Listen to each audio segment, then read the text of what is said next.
नमस्कार दोस्तों, आज की कहानी है स्वर्ग और नर्क में अंतर। एक बार की बात है, गांव में एक सज्जन व्यक्ति रहता था। उसके मन में ना ही दूसरों के लिए हीन भावना था और ना ही दूसरों के लिए कपट था।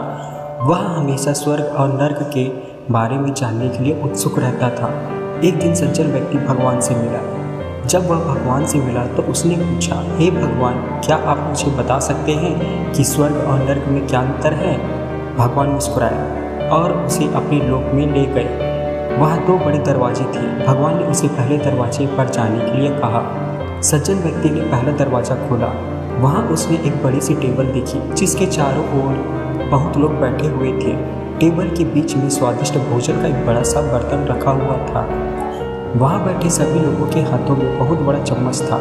टेबल के बीच में स्वादिष्ट भोजन के बर्तन तक पहुँचने के लिए चम्मच काफ़ी बड़ा था, लेकिन बड़ा चम्मच होने के कारण वहाँ के लोग अपने मुंह तक भोजन नहीं ले जा पा रहे थे। बड़े चम्मच की वजह से भोजन नहीं खा पाने के कारण वे सभी दुबले पतले और अस्वस्थ लग रहे थे। वहाँ के लोग बहुत दुखी थे। वहाँ उन लोगों के दुखों को देखकर सज्जन व्यक्ति भी दुखी हुआ। वह उस कमरे से निकलकर दूसरे कमरे का दरवाज़ा खोलकर अंदर गया। दूसरा कमरा बिल्कुल पहले कमरे जैसा ही था। बड़ी सी टेबल और उसके बीच में स्वादिष्ट भोजन का बर्तन। वहाँ बैठे सभी लोगों के हाथों में बड़ा सा चम्मच था, लेकिन यहाँ के लोग स्वस्थ थे। वे एक दूसरे से बातें कर खुशी से खाना खा रहे थे। सज्जन व्यक्ति यह देखकर खुश हुआ और वह उस कमरे से बाहर निकल आया।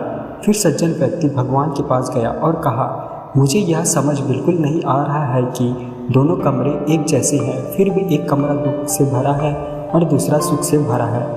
भगवान ने उसे बताया कि आपने देखा कि बड़ी चम्मच से आप दूसरों को खाना खिला सकते हो, लेकिन खुद को खिलाने के लिए ठीक नहीं है। आप जिस कमरे में पहले गए थे वह नर्क था। वहाँ के लोग कपटी और लालची हैं और केवल अपने बारे में सोचते हैं, दूसरों की मदद करना नहीं जानते हैं, जिसके कारण वे अपना पेट नहीं भर पा रहे हैं और दुख झेल रहे हैं। और दूसरा कमरा स्वर्ग था। यह उन लोगों से भरा है जो एक दूसरे की परवाह करते हैं और प्यार करते हैं, एक दूसरे को उन बड़ी चम्मच से खिलाते हैं जिससे वे स्वस्थ और सुखी रहते हैं।